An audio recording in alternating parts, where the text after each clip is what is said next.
This has got to go. I mean, it's an impromptu public park. A green space in LA's dense Koreatown neighborhood, but not the kind most residents would hope for. There's tons of trash. It's super scary at nighttime, and then there's tons of like rats and stuff. When you have green space like this that is smack dab in the middle of a dense community, people will use it. People walk their dogs here. I mean, also it does attract people who are houseless, so there have been encampments here as well. If you actually look, the gates, they've been actually torn down, so people are using the space here.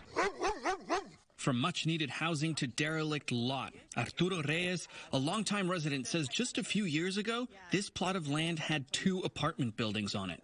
One of my neighbors was living in a building here, so they got paid for moving out.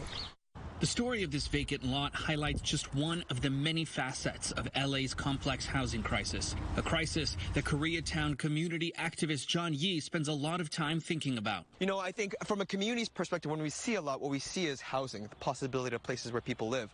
But in the marketplace, this is not just housing, this is a commodity, something you buy and sell.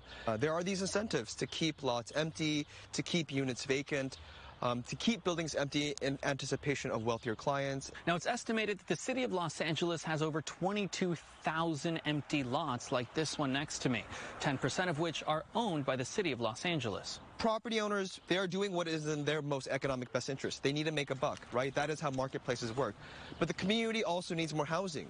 But the city is taking action when it comes to mediating that balance between the marketplace and the well-being of the city's most vulnerable residents. Just a few blocks over from where we just were on 6th and Hobart, this vacant lot right behind me, once a preschool many years ago, could soon be a construction site.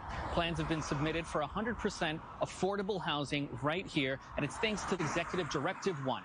That's an executive order signed by Mayor Karen Bass in 2022. It expedites the development of affordable housing. Many more executive orders have been signed since, aimed at tackling this very issue. But for now, these neighborhood parks nobody asked for will remain.